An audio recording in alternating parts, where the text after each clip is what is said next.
아마 여러분들 아시겠지만 오은영 박사라고 수년 전부터 TV 매체를 통해서 우리 한국 사회가 얼마나 아픔이 많고 어둠이 있고 고통이 있는가, 그것을 우리가 보고 느끼면서 동시에 내 속에 있는 아픔과 번뇌들, 그런 것들을 간접 치유받는 그런 좋은 프로그램으로 여러분들 알고 있을 것입니다.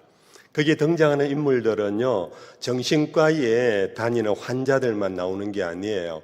버젓한 사회 유명인들도 나오고요, 외모로 봐서 결코 우울한 환자 같지 않하고 굉장히 유쾌하고 밝은 그런 표정을 갖는 사람 가운데서도 자녀 문제로, 남편 문제로, 혹은 부모 문제로 다들 숙제를 갖고 있는 그런 모습을 보셨을 것입니다.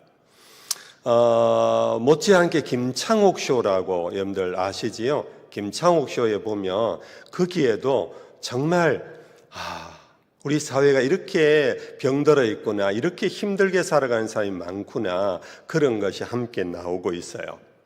오늘 본문의 말씀을 보면은 예수님께서 무리들을 보시고 불쌍히 여기셨다 하는 말씀이 36절에 있는데, 이 무리들이 누군가 그것이 35절에 간략하게 이렇게 표현되어 있어요.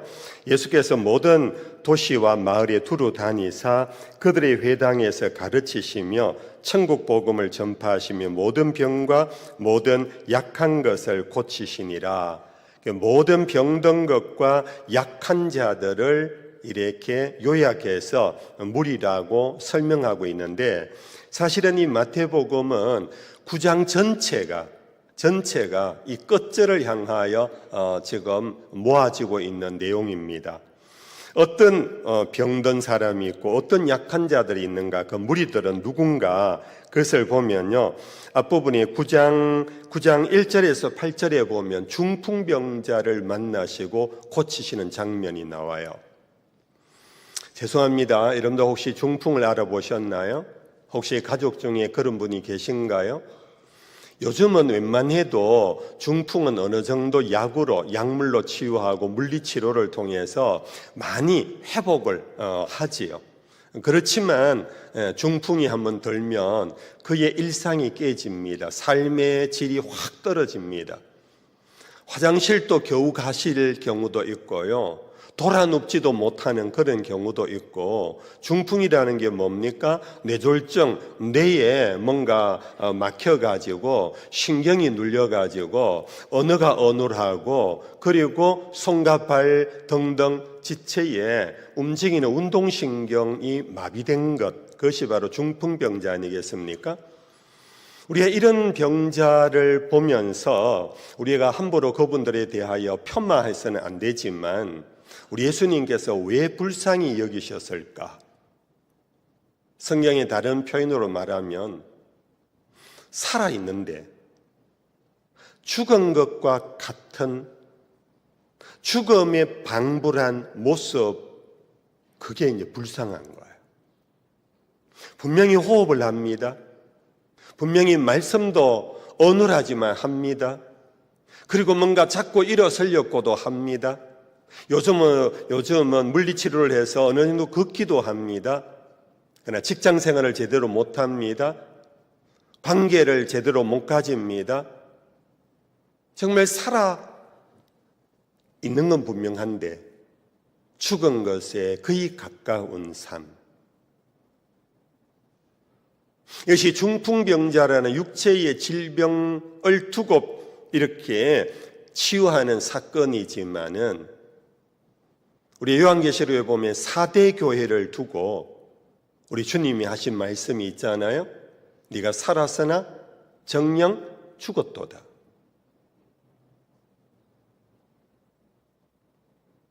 오늘 내 자신의 모습이 혹이나 영적으로, 정신적으로, 관계적으로 중풍병자 같이 살고 있지는 않는가? 오늘 성령이 오셔서 우리 마음속에 정직한 영을 불어넣어 주시고 남을 생각하고 남을 살피지 맙시다.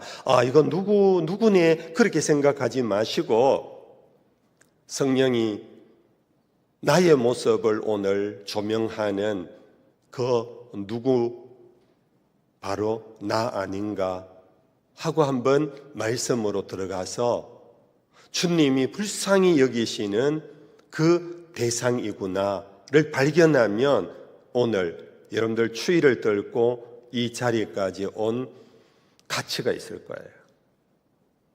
남의 얘기 하듯이 듣고 가면 아무 가치가 없습니다. 두 번째는 9절에서 13절 앞부분의 내용은 예수님께서 마태를 제자로 부르는 장면이 나옵니다. 이 마태는 세리라고 되어 있습니다. 여러분들 아시지요? 당대의 세리는 유대인으로서 로마를 위하여 일하는 관원입니다. 그것도 다른 것이 아니고 세금을 징수해서 자기 동족으로부터 자기는 승진해야 되고 또한 로마에 잘 보여야 되기 때문에 이 징수를 얄짤없이 다 하는 거예요. 어떻게 보면은 더 이상 부과하기도 하고. 원래 유대인들은 세금은 하나님께만 내지 이방인에게는 내면 안 되는 것이거든요. 그런데 자기 동족 유대인들 신앙까지 또 무시한 채 세금을 거두어서 로마에게 갖다 바치는 매국노와 같은 그런 존재였어요. 그러니까 이 세리는 삭개오를 여러분들 알면 더 와닿을 거예요. 사람들과 함께 평화로운 관계를 못 가집니다. 늘 따돌림을 당합니다. 어디 가면 저놈 하고 손가락질을 당합니다. 세금을 징수해서 로마에 바치고 남는 것은 자기 주머니에 넣기 때문에 이 사람 물질적으로는 풍요하고 부유한 사람일 겁니다. 그러나 마음은 너무 공고합니다. 마음은 항상 눈치를 봅니다. 사람 눈치를 보고 이곳저곳 함부로 가지도 못하고 삭개오 같은 경우에는요, 예수님이 여리고로 들어온다는 소문을 듣고 나무 위에 올라가서 몰래 예수님을 볼 정도로, 아이도 아니에요, 청소년도 아니에요, 어른이에요. 어른이 나무에 올라가서 몰래 예수님을 본다? 이것은 그만큼 그 사회에서 가진 것 같지만은 가장 가난한 왕따를 당하고 있는 외롭고 고독한 존재가 바로 여기 예수님이 불쌍히 여긴 무리 속의 한 존재입니다. 오늘 우리 사회에 참 여러 가지 문제 중에 하나가요, 제가 목회를 하면서 상담을 하면서 늘 느끼는 것이 우리 교회 안에 이런 분들이 더 많더라고요. 교회 안에서 왕따를 당하는, 교회 안에서 무시를 당하는 여러 이유가 있어요. 그러나 교회를 떠날 수는 없고 교회에 와 있기는 와 있는데 항상 남에게 섞이지 못한 채, 그래서 주여 하고 갈구하고 은혜를 구하는데 사람 눈이 서로 마주치면 은혜가 다 날아가 버리고 무시당한 그런 아픔 속에서 떠나시는 분들도 교회에 더러 많으세요.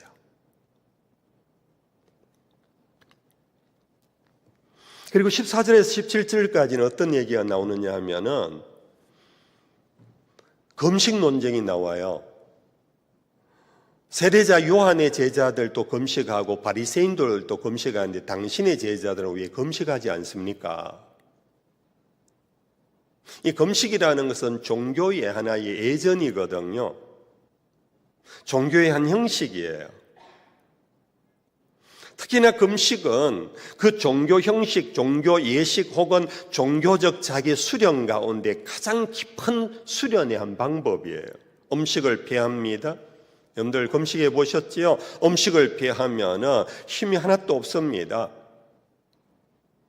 앞도 흐려집니다. 말도 잘 못합니다.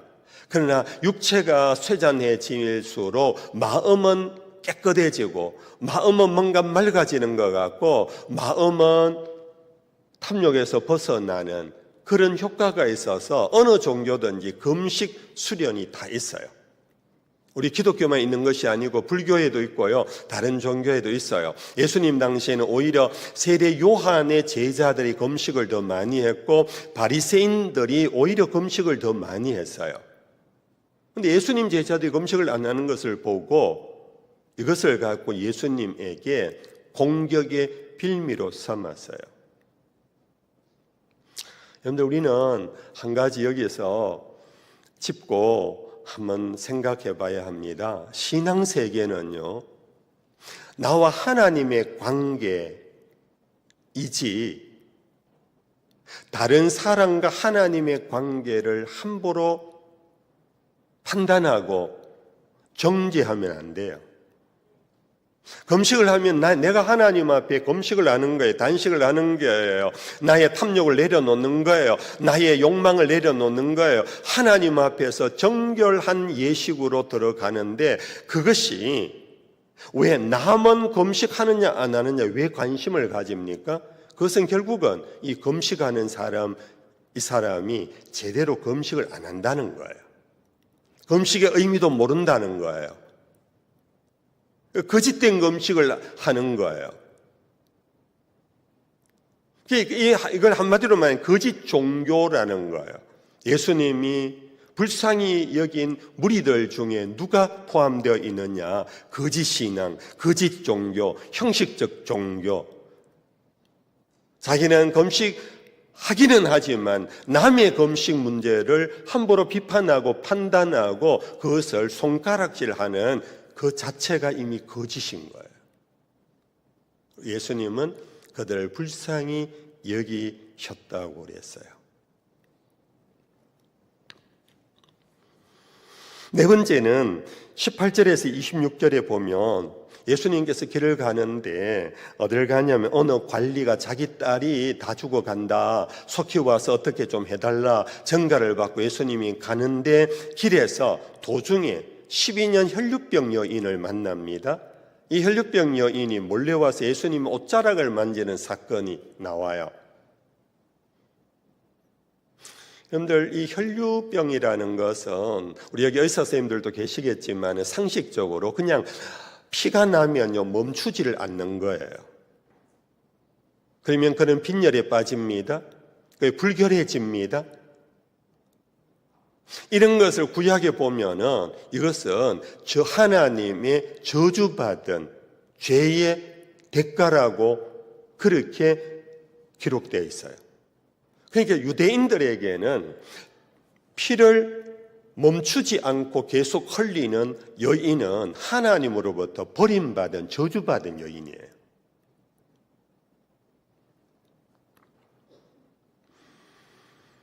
그런데 예수님께서 그를 불쌍히 여기셨다고 그랬어요.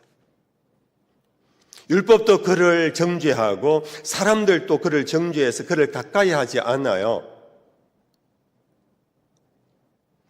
요즘 인도 사람, 인도 계급 가운데요, 사람에게 가까이 가다가는 두드러 맞거나 심지어 처형받는 그런 계급이 있잖아요.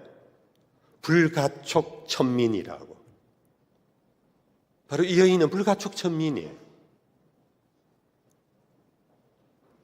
어디를 가도 아무도 환영해 주지 않는 사람. 그래서 일본에는 이런 사람, 이런 청소년들, 청년들이 많대요. 폐쇄증, 자기 집에서 나오지 않는 사람. 요즘으로 치면 공항장에 어디 가면 사람들이 모여있는 곳에 가면 사람들이 자기를 주목하는 것 같고 뭔가 자기의 어떤 더러운 것이 들킨 것 같고 이래서 불안하고 초조해지면서 그 자리에 있지를 못하고 돌아와서 자기 홀로 골방에 들어가는 그런 유형의 사람이 바로 혈루병, 정세에는 피를 흘리지만은 그의 삶의 결과는 바로 그런 삶을 살아가는 사람이에요. 예수님께서 그를 보시고 불쌍히 여기셨다 그랬습니다. 우리는 객관적인 이런 얘기를 많이 하잖아요. 객관적인 입장에서 나는 그렇다 이렇게 얘기하는데, 우리는 객관적인 입장보다는 예수님은 이런 사람을 어떻게 여기셨는가를 항상 생각해 보셔야 돼요.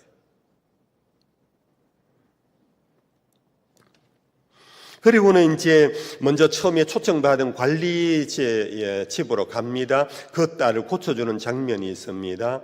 여러분들, 여기에서 예수님이 불쌍히 여긴 무리들 중에 이 딸이 속하겠지요. 당시의 관리는요, 유대인들에게는 요즘 우리나라에서 관리되는 것보다 더 어려워요.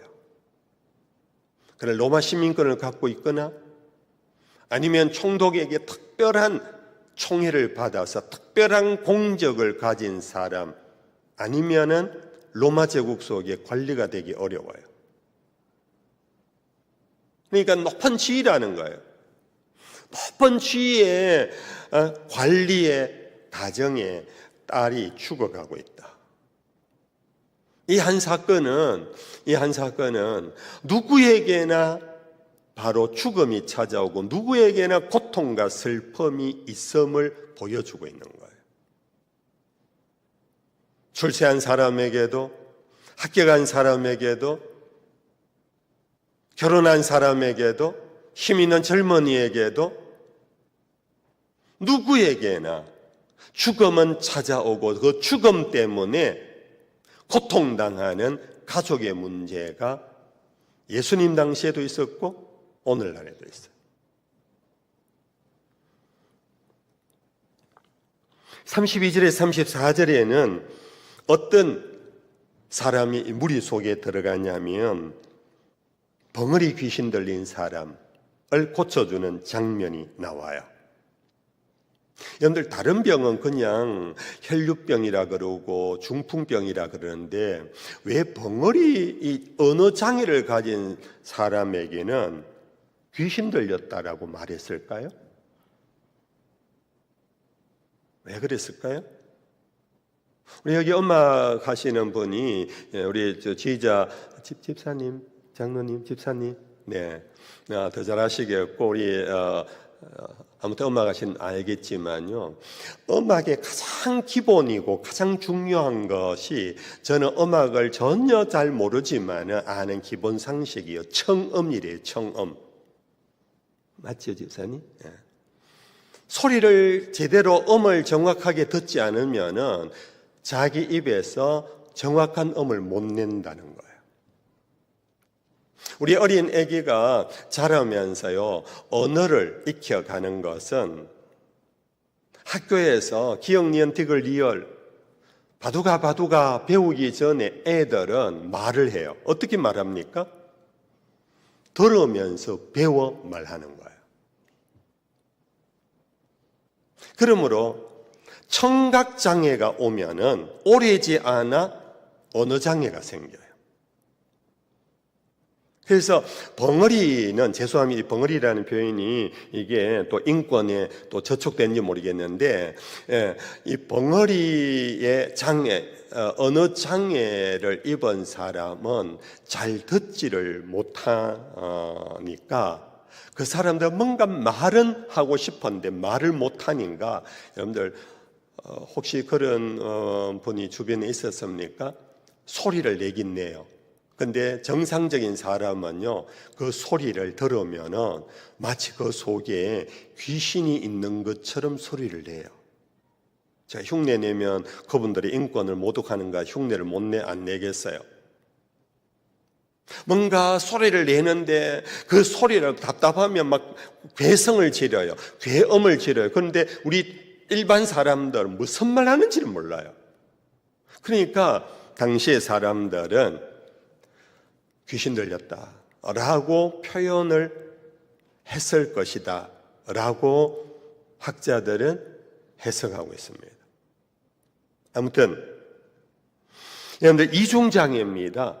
청각장애와 언어장애, 이중장애를 가진 사람 얼마나 답답하겠습니까? 예수님이 보시고 그를 불쌍히 여기셨다. 여러분들, 실제적으로 물리적인, 신체적인, 의학적인 청각장애가 없어도요, 여러분들, 우리가 살다 보면 이 사람 말귀를 못 알아듣네 하는 사람 있잖아요. 같이 얘기했는데 도대체 말귀를 못 알아듣는다. 뛰어넘어서 하나님의 말씀을 이해 못하는 사람이 있어요. 왜 그럴까요? 신학을 안 했을까요? 나이가 많이 드셨을까요? 하나님의 말씀을 같이 듣는데도 이해를 못하거나 이해를 못하면 은혜가 안 돼요. 왜 그러냐 하면은 그 말씀에 집중하고 주목하지 않으면요, 하나님의 말씀을 들어도 이해를 못하고 깨닫지도 못하고 은혜가 안 돼요.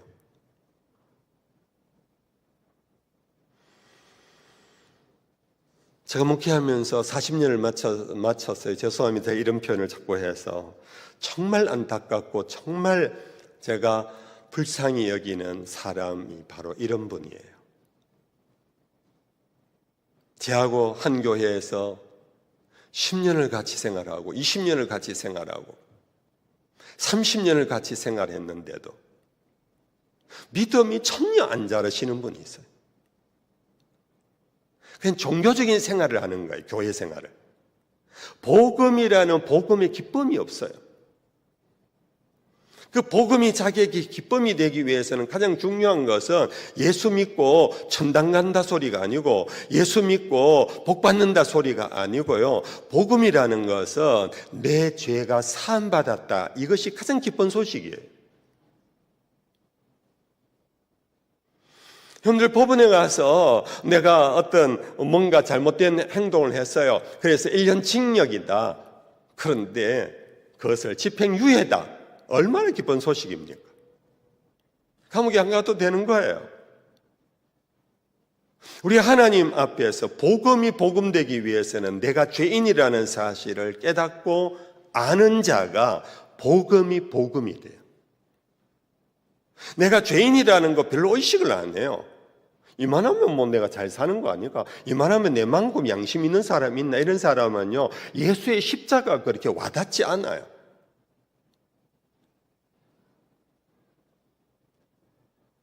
말씀을 듣는데 내가 죄인이라는 사실을 전혀 알아듣지를 못하시는 분이 있어요. 목사님들 하는 소리고, 그냥 내가 양심 정도, 윤리적인 그 정도에서 내가 온전하지는 못하다, 내 인정한다. 이 정도로 자기 죄를 생각하고, 그러므로 주님의 십자가의 피 흘리심이 그렇게 나에게 얼마나 간절한, 대단한 기쁜 소식이라는 걸 몰라요. 그러니까 복음을 표현을 못해요. 예수에 대한, 십자가에 대한, 부활에 대한 그 기쁜 소식을 남에게 전하지를 못해요. 어찌 보면 이것이 교회 안에 가장 심각한 질병인지 몰라요. 들리지를 못하고 들리지가 않으니까 말하지 못해요. 오늘 교회가 전도와 선교가 막힌 이유가 들리지 않는, 듣는 것이 점차 감해지고 듣는 것이 자기의 영혼을 변화시키지 못함으로 그 자기 속에 변화되지 못한 것 속에는 세상을 변화시킬 만한 복음을 전할 능력이 나오지를 않는 거예요. 예수님께서 참 불쌍히 여기시는, 세상 사람들도 귀신 들렸다고,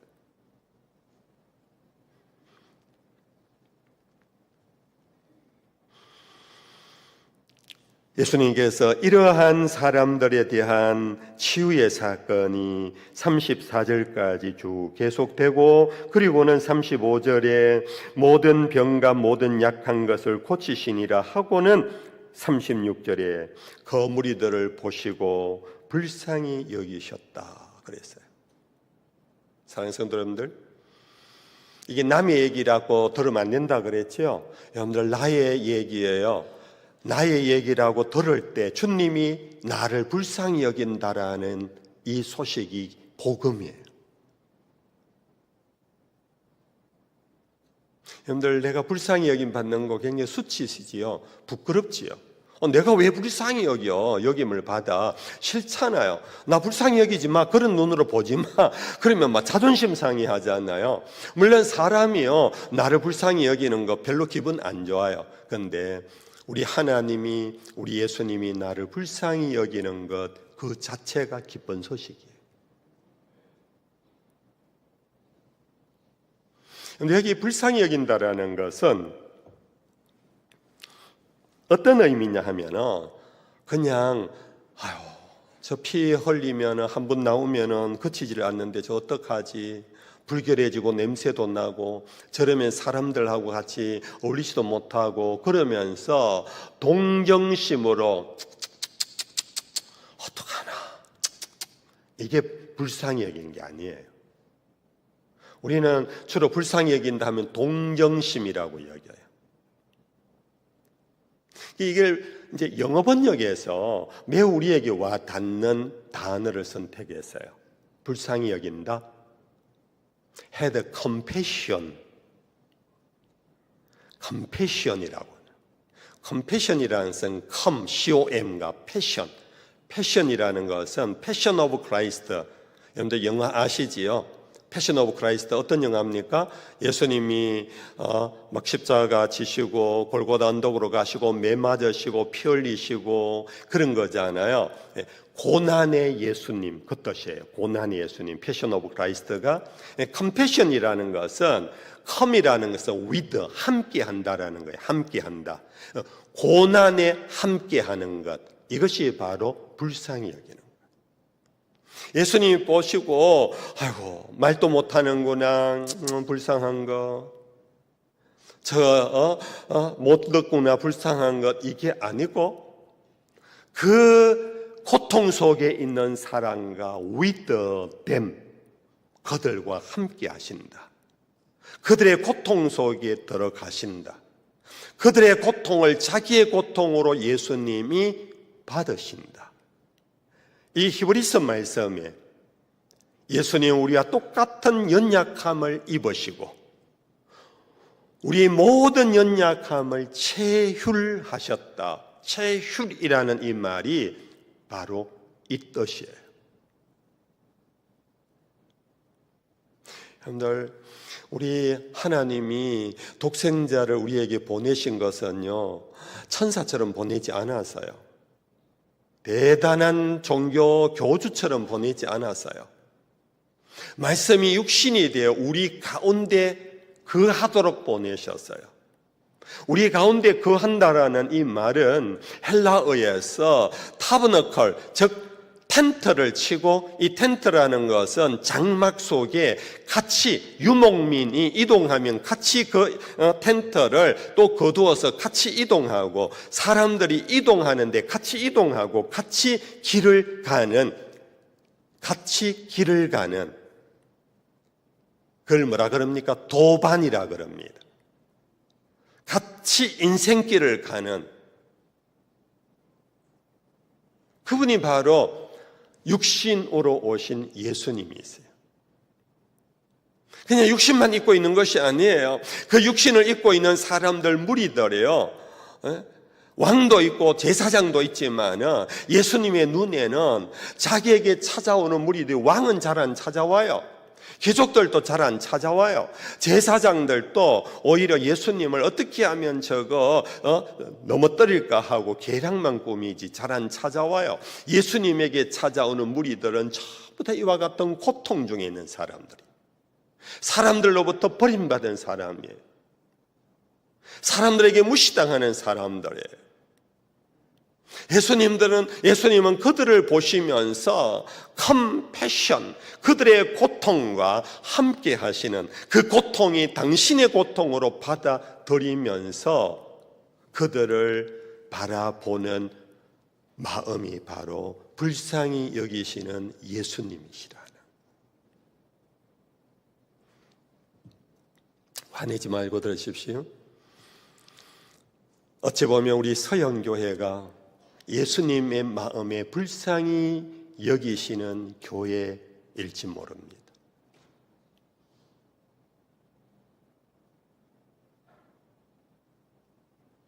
왜 우리 서영교회 왜 목사님 무슨 말씀을 그래 하세요? 아무리 남의 교회 목사라도 우리 교회 와서 그렇게 말 함부로 우리 서영교회를 그렇게 나무라시면 됩니까? 아니, 제 나무라는 거 아니에요. 저도 몰라요. 주님이 보시고 여러분들과 함께 하고 싶은 마음으로, 여러분들의 빈 마음, 그것을 예수님이 함께 하시는 마음으로, 사모하는 마음, 주님이 함께 하는 마음으로, 뭔가 애절한 여러분들의 상태를 주님이 당신의 마음으로 받아들이시는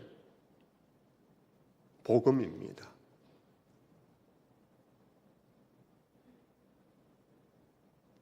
오늘 이 밤에 주님의 불쌍히 여김을 받고 돌아가는 여러분들 될 수 있기를 축복합니다. 아무 상관이 없는 사람이 왜 왔어라고 하면 우리는 정말 오늘 왜 왔나요? 할 정도로 괜히 온 거예요. 오늘 이 자리에 오신 분들은 오늘 이 성경에 나오는 예수님을 향하여 나온 무리들 속에 내가 속하는구나, 주님 나를 불쌍히 여기소서, 큐리에 에레이송, 주여 나를 불쌍히 여기소서, 이걸 일컬어서 예수의 기도라 그럽니다. 예수의 기도. 초기 기독교회 안에 정말 교회의 영적 파워가 많은 금식 기도를 하고 몇 시간을 연달아 하는 연도 기도를 하고, 그것이 초기 기독교의 힘이 아니었어요.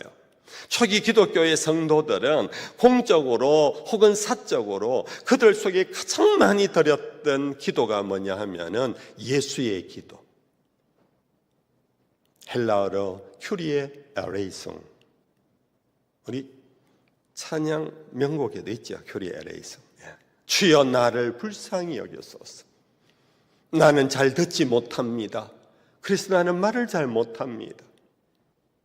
주여 나는 불결합니다. 사람들에게 가까이 가지 못하는, 사람들에게 냄새나는 존재입니다. 주여 나는 먹고 살다 보니까 내가 남을 해치고 남의 것을 빼앗아서 남을 짓누르고 밟고 올라가서 내가 오늘 이 자리까지 왔는지 모릅니다. 주여 나를 불쌍히 여기소서.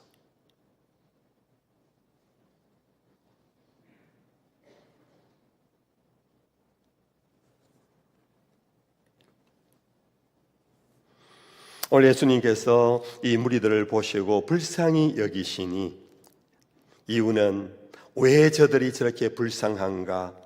왜 저렇게 병들고 버림받고 소외되고, 왜 말 못하고 왜 못 듣고, 왜 가정에서도 쫓겨나고 왜 저런가?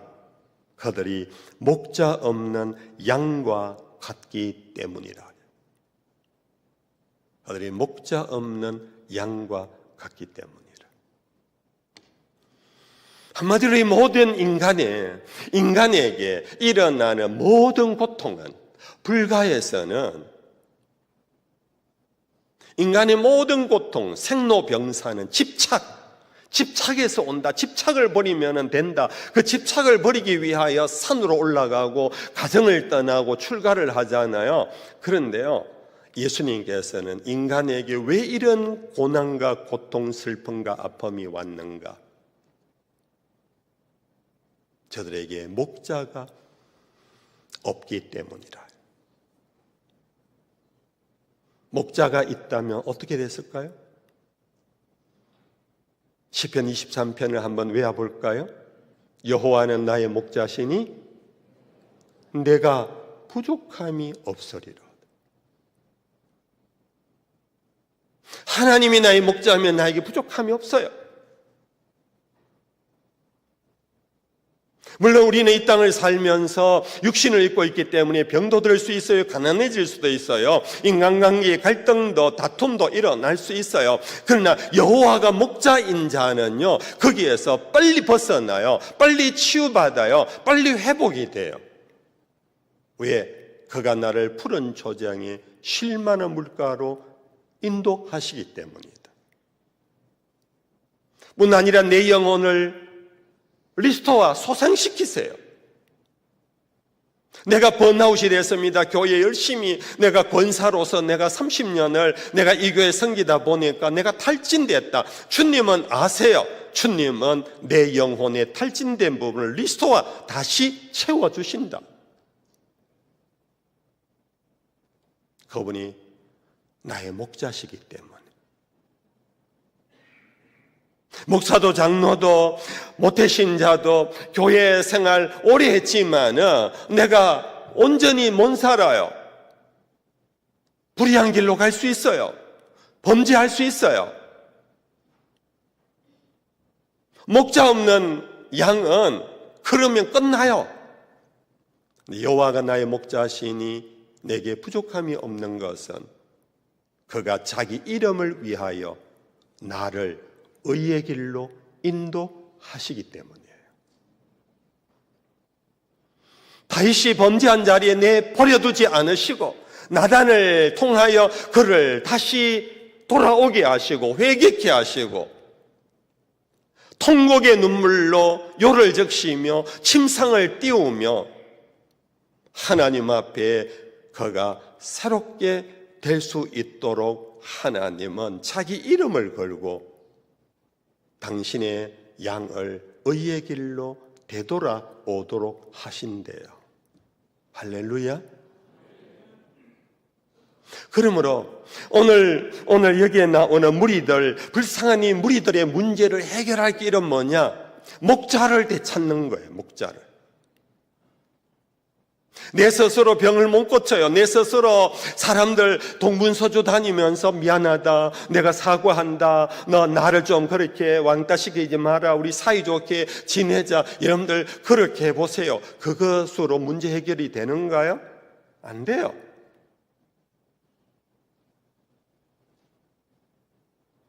오늘 우리 인생의 궁극적인 문제 해결점은 하나님이 나의 목자가 되실 때, 내가 왜 이렇게 되었는가? 목자를 떠나 제 길로, 각기 자기 길로 간 데서 이러한 문제가 생겼다는 것을 깨닫게 되고 다시 목자에게로 돌아가는 거예요. 나에게 목자를 주시옵소서.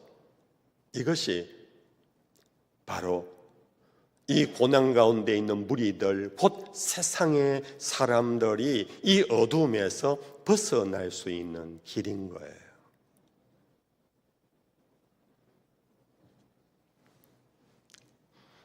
제가 괜히 자랑하듯이 전에 한번 주일날 제가 40대 초반에 김영삼 대통령 재위식 때 제가 청와대 가서 가족 예배 한번 드렸다 그랬잖아요.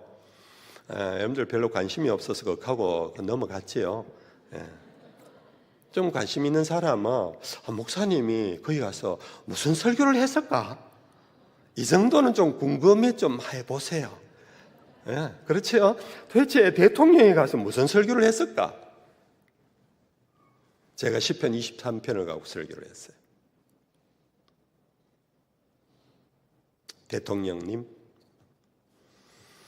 대통령님에게도 목자가 필요하십니다. 대통령에게 목자가 있을 때 대통령은 국민의 목자가 되실 수가 있습니다. 와, 좋은 설교지요? 그렇죠? 대통령 이미 장로님이고 예수 믿으라고 제가 설교하겠습니까? 더 대통령보다 더 높은 지에 올라갈 수 있는 길을 제시하는 설교를 하겠습니까? 김 대통령님, 제가 그때 40대 초반인데 김영삼 대통령 당시 한 70이에요. 저보다 30 나는 그 어른, 그것도 단순히 나이 많은 어른이 아니에요. 나이 많은 단순한 장로가 아니에요. 이 나라의 최고의 어른이세요. 대통령이세요. 그분에게 제가요 조금 더 주저함 없이 얘기했어요. 대통령님, 여호와가 목자십니까? 이 말씀 알기는 하실 거예요. 그런데 대통령님, 하나님을 당신의 대통령으로 여기고 대통령으로 목자로 인정하며 목자에게 따라가십니까? 그런 목자가 필요합니다. 하나님이 대통령에게 그런 목자이십니다. 그렇게 하면 국민들은 대통령을 따를 겁니다. 지금 대통령인데 가서도 설교하고 싶어요. 오락하면.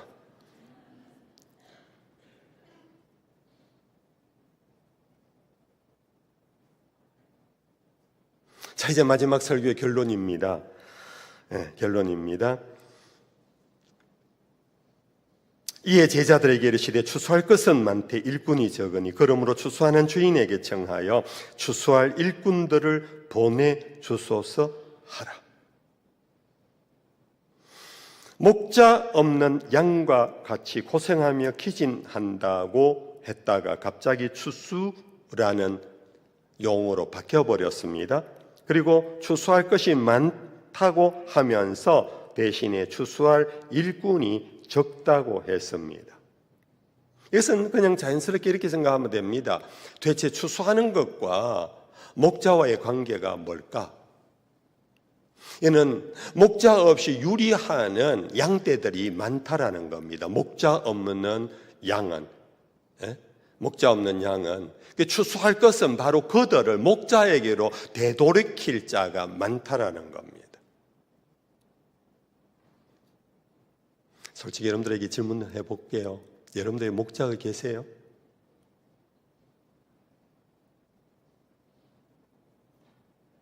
새로운 목사님이 여러분들 오신다면 여러분들 정말로 이 담임 목사님을 여러분들의 목자로 삼으셔야 됩니다.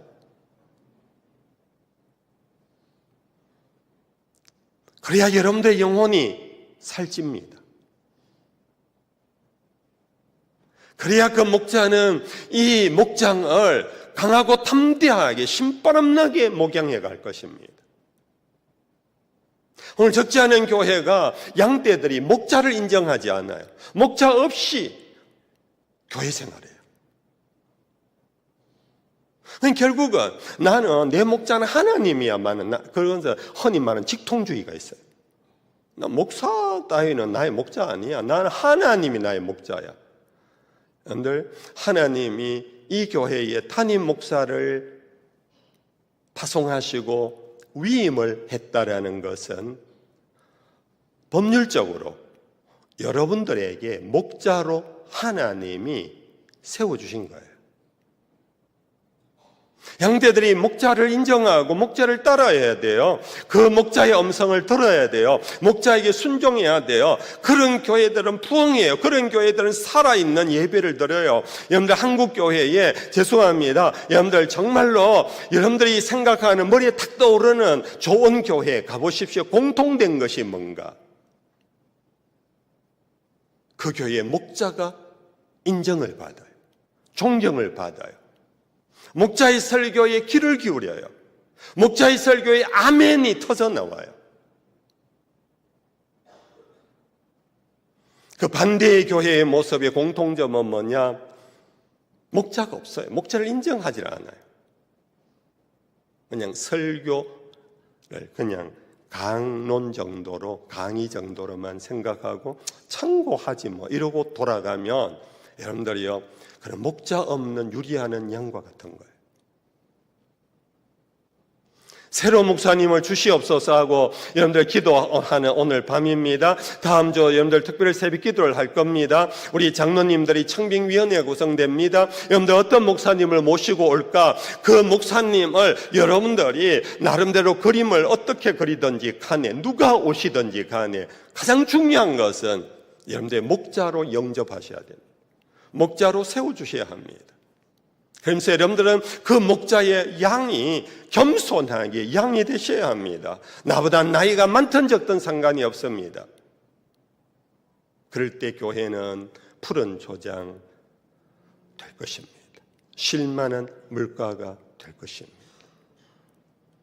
때때로 여러분들이 기진하고 탈진하더라도 여러분들은 교회를 통하여 목자를 통하여 회복될 것입니다. 여러분들이 혹은 탈선하고 범죄한 길에 갔더라도 목자로 인하여 여러분들은 다시 위로를 받고 다시 죄 용서함을 받는 길로 안내를 받게 될 것입니다. 그럴 때 여러분들은 정말 하나님이 기뻐하는 아름다운 그런 교회와 성도들이 될 것입니다.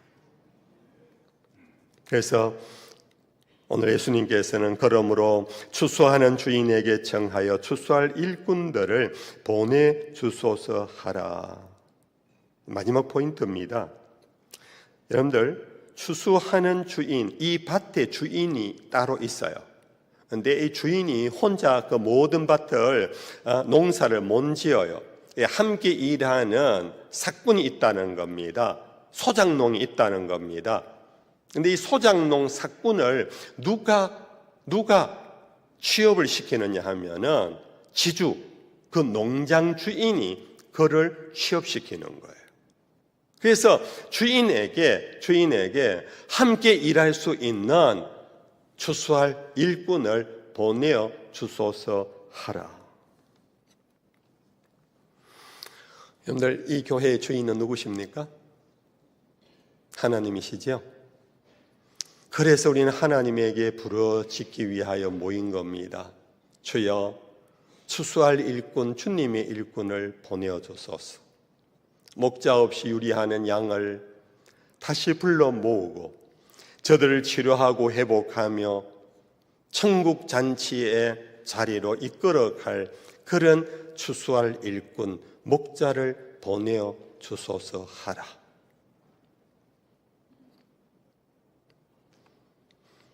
그 정도의 목자는요, 하나님이 보내어 주셔야만 돼요. 여러분들의 영혼을 치료하고 여러분들의 삶을 새롭게 하고 여러분들에게 위로와 용기를 주고 이 교회를 예배 때마다 여러분들 은혜의 도가니로 이끌어 갈 수 있는 목자는요, 학위로 되는 게 아니에요. 인물로 되는 것도 아니에요. 정치력으로 되는 것도 아니에요. 재주로 되는 것도 아니에요. 하나님이 보내어 주신 하나님의 일꾼이 되는 거예요. 정말 이걸 꼭 여러분들 붙잡고 기도하셔야 돼요. 저는 어머니 우리 장로님에게 들었어요. 이번에 목사님, 우리 새로운 목사님을 청한다고 신문에 광고하고 모집 광고를 안 내려고 합니다. 말 그대로 청빙을 하려고 우리 장로님들 마음을 하나로 모아서, 그래서 우리 교인들에게 좋은 분이 있으면 추천해 달라 그러고 우리 장로님들도 좋은 분이 있으면 그렇게 청거를 받아서 그 안에서 정말 기도하다가 하나님이 이분을 우리 교회에 보내주시는가, 그러면은 그분을 찾아가서 청빙이라는 것은 청하여 모신다라는 것이 청빙이에요. 우리 교단 헌법은 분명히 청빙제도예요. 모집제도가 아니에요. 오늘 우리 한국교회가요, 신문 공고 내서 우리 교회는 이런 교회입니다. 자격 몇 세에서 몇 세까지 학위, 해외 박사학위 있으면은 유리합니다. 이중 언어를 사용하며 유리합니다. 등등 이 조건들을 많이 내걸고 거기에 맞는 사람을 모집 공고를 하는. 그런데 그것은 종교 그냥 기관에 장을 모집하는 것은 좋은 방법이에요. 그러나 교회는 종교기관이 아니에요. 교회는 주님의 집이에요. 주님의 양떼들의 공동체예요. 주님의 양떼들의 푸른 초장이 되도록 하는 곳이에요. 예수님이 베드로에게 시몬아, 내가 이 사람들보다 나를 사랑하느냐? 주를 사랑한 줄 주께서 아시나이다. 그러면 내 어린 양을 먹이라, 내 어린 양을 치라. 여기에서 여러분들 뛰어넘으면 안 되는 것이, 양이 누구의 양이라고요? 내 양이라고 그랬습니다. 베드로야, 너의 양이 아니야. 내 양이야. 근데 이것들이 좀 어려. 그 내 어린 양을 너에게 맡길 테니까 네가 잘 먹이고 잘 치라. 이 교회는 주님의 교회고 주님의 양떼들이에요. 그래서 주님은 당신의 양떼들을 위하여서 아무나 너희들끼리 모여갖고 회의해갖고 너희가 좋은 사람 골라 뽑아갖고 너희들 목자 세우라고 하지 않아요. 주님이 베드로를 찾아왔어요. 베드로에게 개인 면담을 했어요. 네가 날 사랑하느냐? 그 확인을 한 다음에 주님이 직접 베드로야 내 어린 양을 먹이고 치라 그랬어요. 이것이 성경적이에요.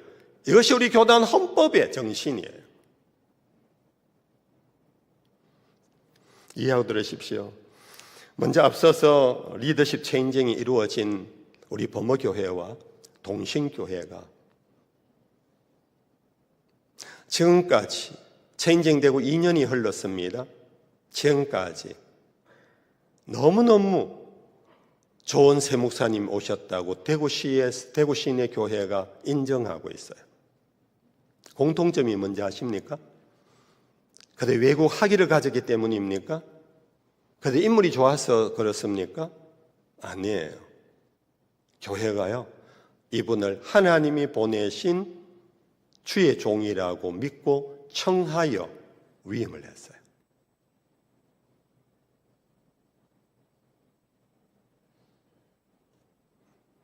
제가 자란 저희 모교회가 담임이 지난 10월에 사임하고 나가셨어요.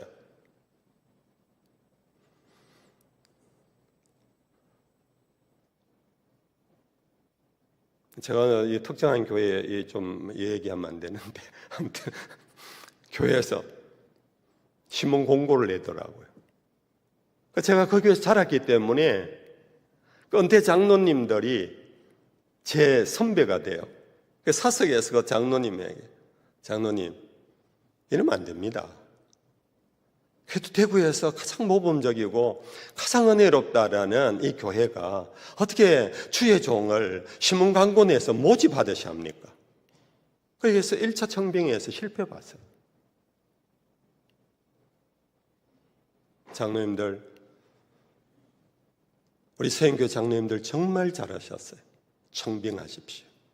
여러분들 수소문에서 기도하시고 또 기도하시고 기도하는 중에 하나님의 성령이 여러분들의 마음을 이끌어 가실 것입니다. 그러면서 여러분들 장로님들 마음을 하나로 이끌어 가도록 청빙위원들이 마음이 하나가 되도록 여러분들 기도하셔야 합니다. 물론 처음에는 나누어질 겁니다. 그러나 계속 기도하십시오. 그러면 점차 좁아져 갈 겁니다. 기도 많이 하십시오. 장로님들이 기도 많이 하시는 것도 물론이지만 온 교회가 기도 많이 하셔야 됩니다. 한 분으로 성령이여 우리 장로님들 마음이 평화로운 가운데 한 분으로 한 분으로 그렇게 좁혀가서 한 분이 택함 받게 해주시고 그분을 하나님 우리 교회에 주의 종으로 보내어 주시옵소서. 그러면요, 이 일에 성공하면 서영교회는요 시간 문제입니다. 서영교회 대구에서 여러분들 첫 번째, 두 번째 갈 만큼 하드웨어가 구축되어 있습니다. 전통이 여러분들 있습니다. 이제 좋은 목자만 오시면 여러분들 이 서영교회는 정말 대구에 다시 햇불이 될 것이고 대구의 모델이 될 것이고 대구 교계를 정말 새롭게 리노베이션 할 수 있는 그런 좋은 교회가 될 줄로 저는 확신합니다. 이를 위해서 여러분들 오늘 모였으니까 여러분들 정말 기도하시면서 오할레스비라는 분이 기도라는 유명한 책에서 이런 얘기를 했어요. 교회의 심각한 문제, 타락의 문제는 교회를 섬기는 일꾼을 기도 없이 마음대로 뽑고 세우는 데서 온다 그랬어요. 기도 없이 마음대로 뽑고 마음대로 세운다. 이것이 교회의 타락이라는 거예요. 물론 어느 분이든 다 정규신학을 했어요. 어느 분이든 목사 안수를 받았어요. 어느 분이든 다 주님이 세운 목사예요. 그러나요, 여러분들 제 목회를 해보니까요, 제가 범어교회에서요 28년을 담임을 하고 하나님 은혜로 명예롭게 은퇴한 것은요 범어교회에 제가 좀 합당했던 것 같아요. 다른 말로 하면 좀 맞았던 것 같아요. 거꾸로 말하면 저에게도 범어교회가 좀 코드가 맞았던 것 같아요. 이 말 이해하십니까? 마찬가지로 서영교회에 하나님이 보시고 하나님이 가장 잘하시니까 우리 교회에 가장 합당한 주의 종을 하나님 당신이 선택하여 당신이 보내어 주시옵소서. 이 과정에 우리 장로님들이 점차 하나님의 마음으로 하나가 되어 가서 그렇게 순적하게 평화롭게 그렇게 좋은 목사님을 만날 수 있게 해달라고, 그렇게 될 줄 믿고 그렇게 되기를 위하여 기도하는 여러분들 모두가 될 수 있기를 축복합니다. 네.